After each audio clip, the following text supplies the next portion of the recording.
facing charges in 4 counties, his crimes and his bond this evening. A suspect in custody in Calhoun County is also a suspect in multiple burglaries in Palacios. And almost 80 people were arrested at Monday's protest at the University of Texas, Austin. Late this evening, we have some storms firing in far west Texas. You see it right there. The cloud deck is moving in our direction, but are the storms coming near? We'll take a look at that coming up in just a moment. And we've got Victoria West baseball, who's headed to the postseason for the first time in 7 years. We heard from 2 seniors at 6. Hear from 3 more coming up in sports. You're watching 25 News now at 10. Good evening and thank you for joining us. I'm Don Brubaker. Karina Garcia has the night off.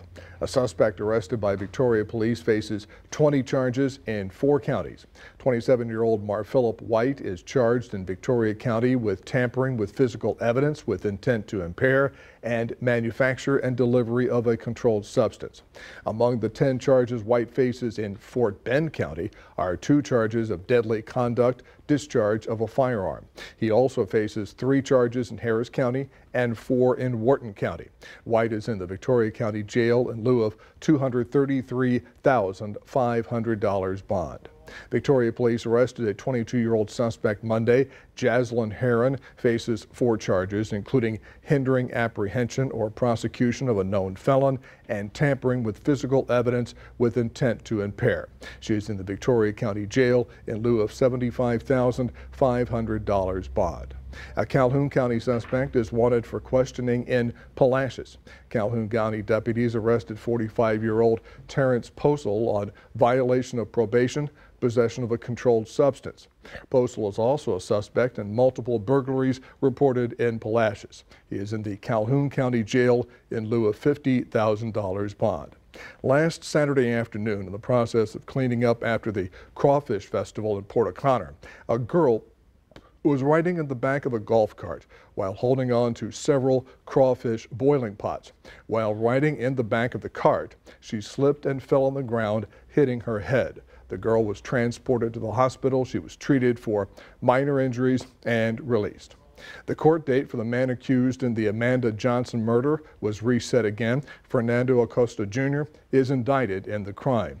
The new date is set for June 20th at 1:30 p.m. at the Matagorda County Courthouse. Acosta turned himself in to the Matagorda County Jail and is now out on bond. His bond was set at $500,000. On Sunday, April 18th, 2021, the Matagorda County Sheriff's Office found human remains in a burned-out 2018 Ford Explorer. The remains were identified as Amanda Johnson. Let's take a first look at your forecast with First Warn Storm Team Chief Meteorologist Mac Pettis. Mac, when can we expect to see the rain tomorrow? I think it'll be in the afternoon hours because what we have now is an environment that the heating comes in and then it fires the stuff. Now, we're fairly quiet right about now and we didn't have any shower activity around our area today, but look at this. Big thunderstorms firing in far west Texas, and this one is just about to roll over Del Rio right about there, and that of course has a purple top. You know what purple top means? That means that there's hail in that storm system. Now we're watching these. They should continue to decrease in intensity, and we'll be watching that because we don't want the severe weather. We just want a little bit of rain. We'll talk more about that coming up a little bit later on. Don? Mac, thank you. The White House is speaking out against any violence or property damage done on college campuses. The Biden administration is urging students to express their ideas peacefully without disrupting other students. This as pro-Palestinian protests at Columbia University and other campuses grow. Today, the Biden administration condemning any violence on college campuses spurred by ongoing Israeli-Hamas war protests. Being unsafe on campus is not going to be tolerated. The National Security Council spokesman calling recent actions by student protesters at Columbia University the wrong approach after video captured them storming Hamilton Hall, smashing windows and barricading the doors with furniture. Columbia releasing a statement saying those students inside Hamilton Hall now could face expulsion. This comes amid a wave of demonstrations at more than 60 college campuses across the U.S. Protesters at Virginia Commonwealth University, some clashing with police in riot gear. At Cal Poly Humboldt, law enforcement arresting 25 people and securing the buildings. The university president saying this is a difficult day. Unfortunately, serious criminal activity that crossed the line put the campus at ongoing risk. And today, protests continue at the University of North Carolina, Chapel Hill, where several students were also arrested. We do not want cops on our campus. We do not want cops mobilized against our students, and we want to end the university's complicity in genocide immediately. On Capitol Hill, House Speaker Mike Johnson backing law enforcement. We called for the police to come in and take care of it. If they're unable, then we need the National Guard. This is not protected free speech. What this is doing is violating the rights of others. Jewish students who are merely on campus trying to get an education. This week, the House is set to vote on clarifying the definition of anti-Semitism in order to further enforce anti-discrimination laws. The Biden administration says it's watching developments across college campuses carefully. M. Nguyen, ABC News, Washington. 79 people were arrested during the second crackdown on pro-Palestinian protests at the UT Austin campus. The Texas Tribune reports the protesters were arrested Monday during a campus demonstration and booked into the Travis County Jail. 78 of the people arrested are charged with criminal trespassing. One of them has an additional charge of obstructing a highway or passageway, while another person has been charged with interfering with public duties. As of 5 p.m., only a handful of people who were arrested the day before had been released. Early voting in Victoria for the May 4th election ended Tuesday. The numbers from the Victoria County Election Administrator look like this. 237 people voted in person early Tuesday, 1,073 in-person votes total. 25 mail-in votes were received Tuesday, 681 mail-in votes total. Victoria County has open voting, so on Saturday you can go to one of 19 polling locations across Victoria County. They will be open from 7 a.m. to 7 p.m. Residents will vote on the Board of Trustee race for District 2 in the Victoria ISD. On the ballot is challenger Andy Rokovich. He's a project manager who once served as president of the Victoria Young Republicans. In March, he was under fire for a social media post that some deemed anti-Semitic. Rokovich wants to ensure inclusivity and representation for all in the community.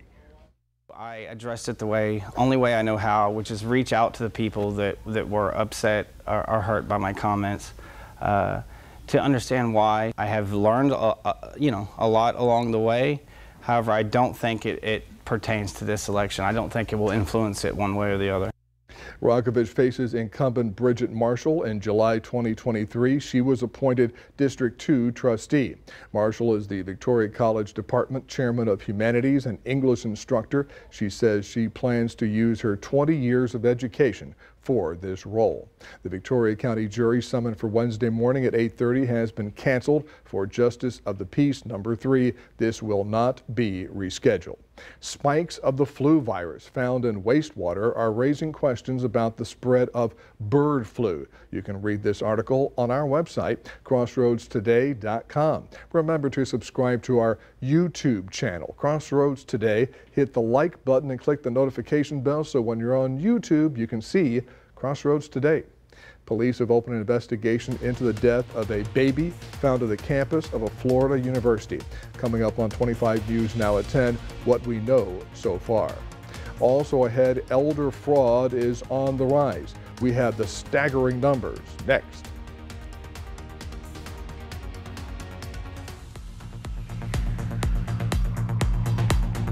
Hi, I'm Detective Kelly Gibbs with the Victoria Police Department. Victoria Crime Stoppers is seeking information about an aggravated assault with a deadly weapon. On April 24, 2024, Victoria police officers responded to a local hospital concerning an 18-year-old male that had been shot. The injury was non-life-threatening. The shooting was reported to have occurred in the area of 700 East Rio Grande. The offender was described as an unknown, medium-built, Hispanic male with short hair. If you have any information about this aggravated assault with a deadly weapon, please call Victoria Crime Stoppers at 361-572-4200. You can also submit a tip by using the P3 Tip app on your Android or Apple device, or by visiting our website at www.crimestoppersvictoria.com. All tips are anonymous, And if you give information that leads to an arrest or charges being filed, you could earn a cash reward. With Victoria Crime Stoppers, I'm Detective Kelly Gibbs.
Investigation is ongoing after a dead baby was discovered on the University of Tampa campus. The deceased infant was found Sunday night near McKay Hall.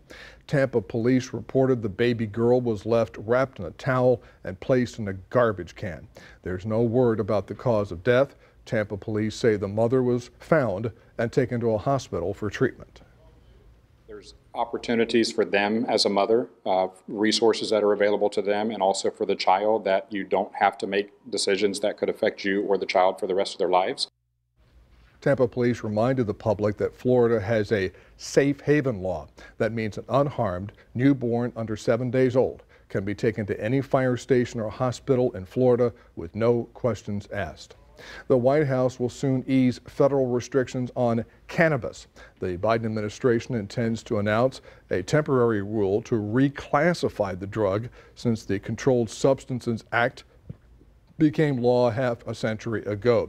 It would recognize the medical use cannabis and acknowledges it has less potential for abuse than some other drugs, but it would not legalize marijuana. The proposal still must be reviewed by the White House Office of Management and Budget. The number of older Americans who are victims of fraud is on the rise. Americans over the age of 60 had roughly $3.5 billion stolen in fraudulent schemes last year. The FBI's Elder Fraud Report says that's an 11% hike from 2022. The report also says the average older person scammed lost close to $34,000. In a way to fight these scams, the FBI has set up a recovery asset team which can help freeze funds. Here's your viewer poll this evening. Scan that QR code on your screen to vote now. Here is the question. Do you think enough is being done to protect older Americans from financial scams? Overwhelmingly, our voters say 93% of them, no, not enough is being done to protect older Americans from financial scams. We thank you for voting. Well, good evening, everybody. We're at 75 degrees right about now. The winds have settled down and things are fairly quiet. Managed to get up to 89 this afternoon, and it's going to be up there for the next few days. In fact, I'm thinking we've finally turned the corner and it's going to be summertime from here on out. After all, tomorrow is May 1st. We'll be talking about thunderstorms out in far west Texas, see if they're coming in our direction. All that after this.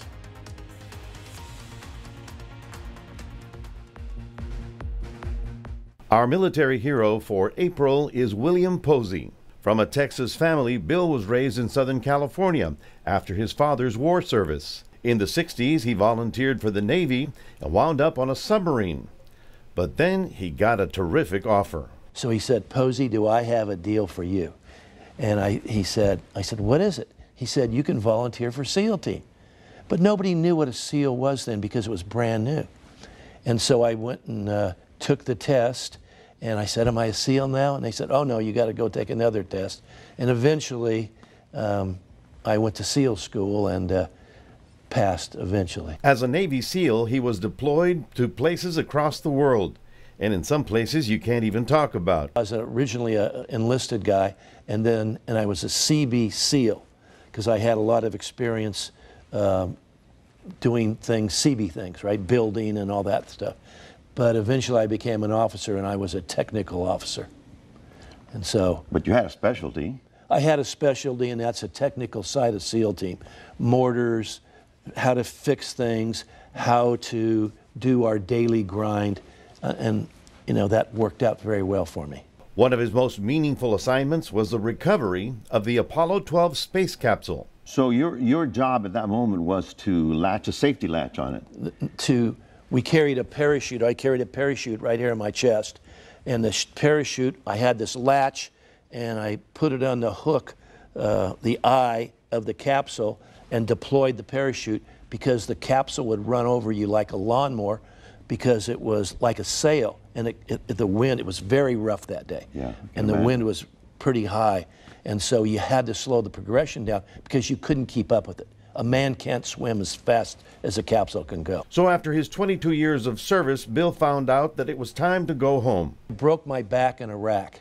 And so I jumped out of this truck in Iraq, and I broke my back. I didn't know it at the time.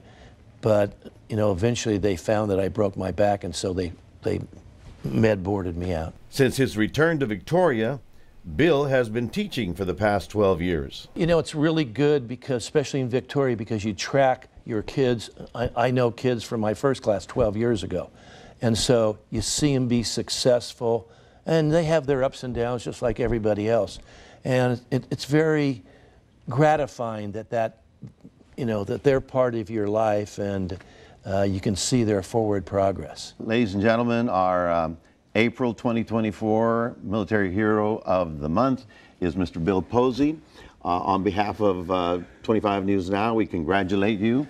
We have a little trophy for you and a little cash gift. Maybe you can spend it on the kids, or maybe you can spend it in Israel. Yeah, maybe. That was good. Yeah. So congratulations to you, sir. Thank you, Maclavio. If you want to nominate a Military Hero of the Month, go to our website, crossroadstoday.com, and tell us their story. I'm Maclavio Perez, 25 News Now.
Well, good evening, everyone. You notice that we're getting this cloud deck rolling on top of us after being clear and sunny all day long. Where is that cloud deck coming from? It's actually coming from the storms that are firing out in far west Texas. In fact, there's a storm right over Del Rio, and the cloud deck's basically racing across South Texas and into our area. Not that it's a major concern. I'm just saying that these storms are firing out there and they should begin to collapse. On rare occasions, they keep going because they pick up enough of their own energy to cross all the way across to the Gulf of Mexico. I don't believe that's going to happen, but you know, I have to say it because eventually one of those things will get away. Actually, the storms are coming from this big long line all the way from the Midwest down all the way into South Texas, and that on the East Coast is where the rainstorm from this weekend that gave us all the tornadoes is finally blown away. Now here's a close-up view of some of the big storms that firing. One of them right over Del Rio right there. You can call your friends right now and see how they're doing, because there's thunder and lightning, and because of that purple top, we were pretty well assured that there's some hail falling under that storm center. That means that the purple is basically the coldest part of the storm. That's when the raindrops go so high up into the freeze level that they freeze as ice, and then they're so heavy they fall back down and they hit you on the head. That's the big problem.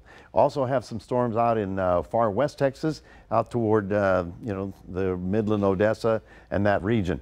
That is likely going to happen again tomorrow afternoon. As you can see on this map, we are looking at all the severe weather tonight to stay up north. I wanted to show you this. Almost every river and stream in East Texas is in flood stage. Why? Because over the weekend, when the storms and tornadoes came through a place like Groveton, Texas, Groveton came in with 10.5 inches of rain. So you can imagine how all that water is now flowing from northeast Texas down toward Houston and the Gulf Coast. It was one for the record books, and that was what we call a super outbreak of tornadoes that occurred with that system. Now, for tomorrow, that's today actually, today right there is exactly where the storms fired. So that tomorrow we're likely to have more heavy storms right about here. That includes much of central Texas and barely includes the Crossroads area. Doesn't really include it, but basically it's just telling us in this dark green that there will be some showers around the area. All the severe stuff should stay way out there. And then as we go farther into Thursday, we still have thunderstorms in West Texas, while we are going to be looking at, shall we say, garden variety isolated showers are possible in our area as well. Temperatures start warming up, folks. Look at this. 85, then 86, then 88. And we're looking at some rather warm weather coming up for the next, I don't know, few months, you think? All right, here's Future Track. We're going forward with the stuff that's out west, and you can see how it blooms and then it falls apart. And then we go forward into Wednesday morning, right about there, and you'll see that in the afternoon, right about here along the dry line, we're going to pick up a bunch of storms popping right about there and then traveling somewhat to the east. If it stays over there, we're fine, but you see how this one gets all the way to I-35? That's the concern that I have, because the dry line is sort of stays permanently in the same place, but the storms fire out ahead of it, and that's where we have the problem. So we'll, you know, I know it'll happen. I'll let you know if anything happens. Looking at mostly cloudy skies tomorrow, high of about 83 in Port Lavaca, high of about 84, 85 in Cuero, with a few isolated showers possible. You'll see warming temperatures all the way into the coming weekend when it is Cinco de Mayo observation on Saturday. That is your 7-day forecast, reminding everybody, do have a QR code. Love for you to scan that. Put Crossroads today on your phone. Here's Zach Brown with sports. Thank you, Mac. The Warriors have made the postseason for the first time in 7 years, and hear from 3 more seniors coming up in sports.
It has been 7 years since the West Warriors baseball team has made the postseason, which means we have an entire new batch of seniors who have never seen postseason play until now.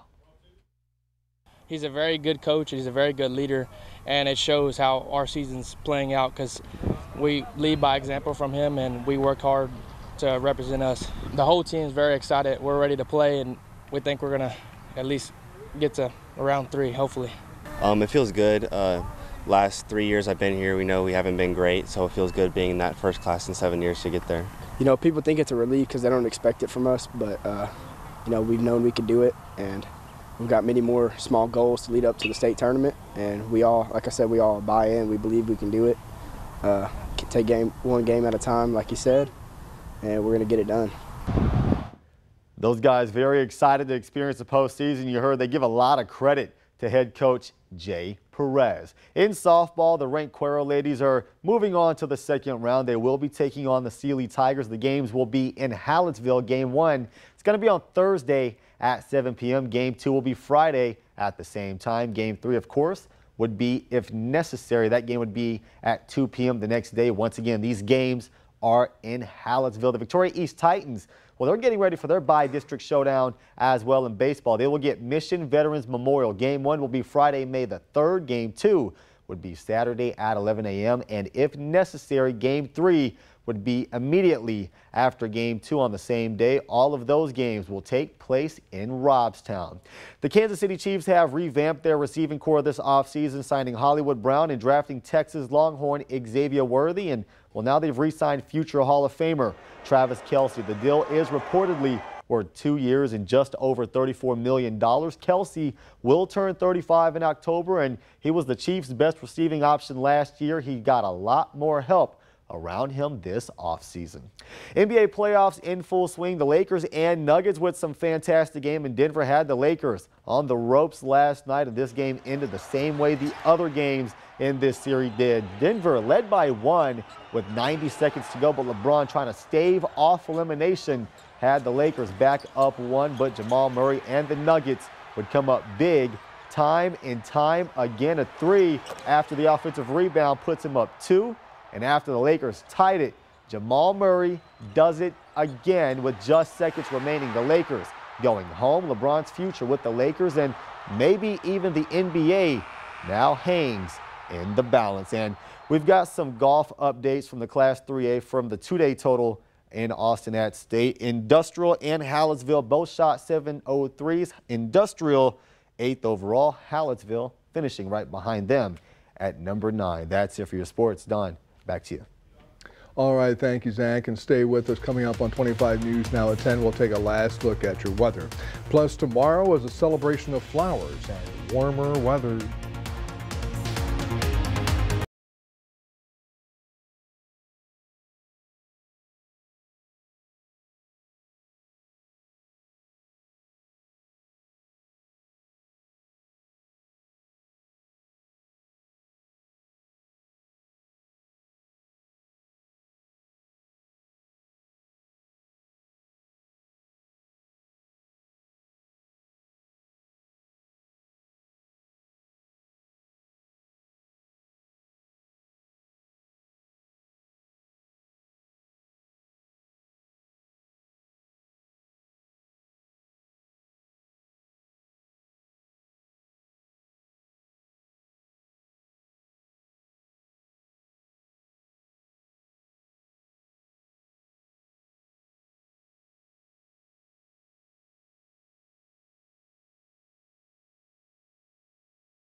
King Charles has returned to public duties. Today he visited a cancer treatment center in London.